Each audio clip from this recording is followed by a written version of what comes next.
Hi class. Today I'm doing my persuasive speech, and the topic that I chose for that is why cheerleading is a sport. Most people, when they hear the term cheerleading, or if they think about what cheerleading is, think of the uniforms, the high ponytails, the short skirts, the loud voices, the chants, and the constant energy that comes off of the sidelines when you're at a football, basketball, or any other game or event that you would see cheerleaders performing at. I'm here to explain what a sport is and what they have actually defined a sport as. Then I'm going to define what they officially say cheerleading is. And finally, I will explain what cheerleading really is and how cheerleading compares to one of the most loved sports in the US, which is football. But first, let's look at the sports. If you were to look up what a sport is, the definition you would find would read that a sport is an individual or group activity used for exercise or pleasure, often involving the testing of physical capabilities.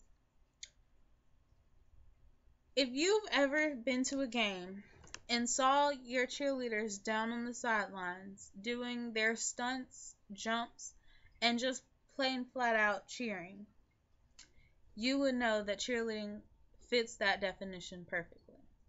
So far, we haven't found anything that says that cheerleading is not a sport or why they would even recognize that cheerleading isn't a sport. But if you were to look deeper to see if there was something more that we didn't see and look up what an athlete is, the definition for an athlete is a person gifted or trained in exercise or contest involving physical agility, stamina, or strength. A participant in a sport, game, or exercise involving physical skills. That still fits cheerleading. So whether it's that it's not a sport or they're not athletes, we haven't found the proof of the fact that cheerleaders aren't either one of those. So yeah, I'm not sure what's going on with that, but hopefully by the time we get to the end of this, you'll see some red flags that should have came up in everyone else's mind. If we move on to what they call cheerleading, which has officially been recognized as a non-sport, the definition of a cheerleader is a person who is a member of a group, usually women, who shout or yell several chants or special songs to encourage the team and entertain the crowd at a game or an event. There is so much more that definition does not cover about what a cheerleader is. Cheerleading benefits the crowd, the team, the players, and anyone else who is at the game, the performance, or the event that the cheerleaders are performing at. Cheerleading takes a lot of energy, stamina, physical strength, mental strength, technique, and skills. There is a very tough and detailed audition process in order to even make the cheerleading team. Along with football and basketball, if you don't go through the process of getting onto the team and making sure that you have the technique and the skills needed to be on the team, you won't make it. So far, everything that they are, cheerleading is. But cheerleading is still ruled a non-sport. If we think about cheerleading and football in the sense of being the same, most people would say that they're not. I'm going to insert this clip of a football practice schedule. The first one is the average football practice schedule that most teams base theirs off of. The second one is an actual school's football practice schedule that I found on the internet.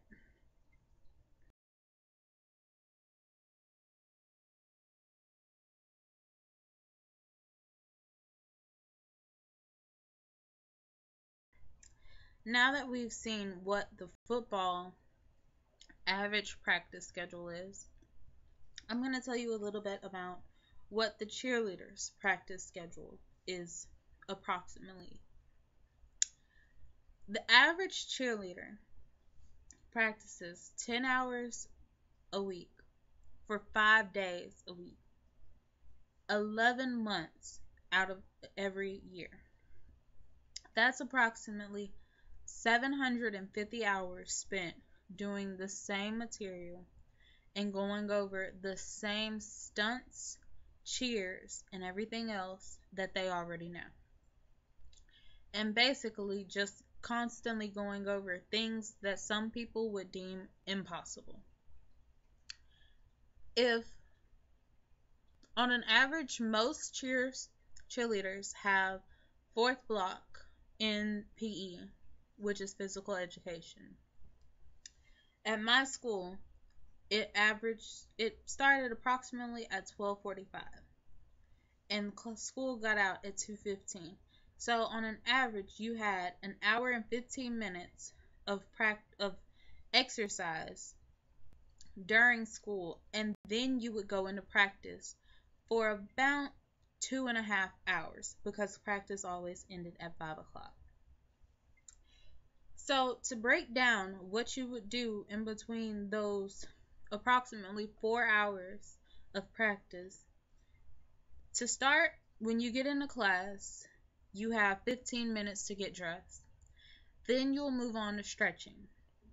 Stretching was usually around 10 to 15 minutes, depending on how much stretching you need to do on that particular day. Then you would move on to running or stadiums. Sometimes you do running and stadiums. That usually takes around 15-18 minutes too. After that, you come in and do more exercises. And that would usually, the exercises you do inside will usually be about 30 minutes of crunches, sit-ups, push-ups, bench presses, dips, and anything to build muscle. Basically, we're just weight training for 30 minutes. After you've weight trained for 30 minutes, you move on and do practice jumps, flexibility. We'd start working on stunts. That usually takes up the rest of the 45 minutes that you're in there because you're working on the physical skills. After that, you get out of school, but then you move straight into practice. You barely even get a break. You might get a chance to go get water or go to the bathroom. Once you're in the practice, that starts at approximately 2:30. You're then working on cheers, working on jumps again, doing stunting, and practicing your dances if you have a performance that week. Otherwise, the time is just split between jumps, stunts, and the cheers. So, for a stunt, the average stunt needs 2 bases, one here, right and left side. You'll need a back spot in the middle, a flyer to go on top. Those 2 bases who are on the right and the left side are holding up, on an average, a girl who weighs anywhere from 140 to 170 pounds. If you're in college, the weight limit could expand to a bigger person. But on average, that's what it was at my school. However, that's just for a normal stunt when you're just going to hold them in the air. If you're doing a pyramid, you'll need the 2 bases, the back spot, and the 1 flyer. But you'll also need 2 more bases a back spot, and another flyer. That's two 140-pound girls that two different groups of people are holding up. But on top of these two flyers is another flyer who's being held up by just them with no back spot. So that's the two bases over here, the two bases over here, and then the two girls up top and the one flyer. With her base, her other base, and her back spot at the bottom behind the group. So these two bases are basically holding up two 140-pound girls per group, because the back spots and the bases for the other girl they don't even have physical contact with the stunt. So let's see. If your daughter was holding up a girl who weighs anywhere from 140 to 170 pounds, would you really want her to be told that what she does isn't a stunt? Well, isn't a sport? Stunning takes a lot of physical and mental strength. The people who are in cheerleading need physical strength, mental strength, stamina, endurance, and mainly a good personality and lots of energy to be able to do what they do. The average performance that a cheerleader does is less than 3 minutes and 15 seconds. I know, for what they do, it does not seem like it goes that quick.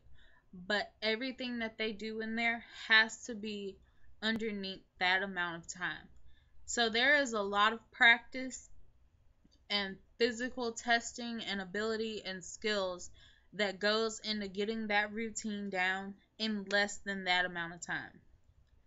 So the next time you think that what someone says about cheerleading not being a sport is true, think about if you want your daughter or your sister, your friend, to be told that what they do isn't a stunt when you've seen them come home from practice just as tired as your football friend or your basketball friend, if not more tired. And think about how many injuries and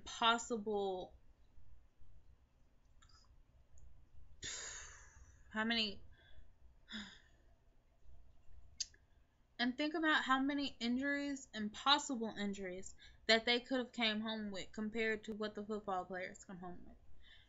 They are very similar. Cheerleaders are literally putting their lives in the hands of their teammates every time they decide to do a stunt. Football players, their life is still in their own hands. Basketball players, their lives are in their own hands. But cheerleaders put their life in the hands of their teammates. So the next time that someone tells you that cheerleading isn't a sport, use your own judgment. Don't let someone else's opinion affect what your opinion is of something that you believe in. It takes one rock to break a window, and it can be shattered. But it takes one person to have an opinion and think about it strong enough to where they could eventually, if they tried hard enough, change the opinion of millions of others.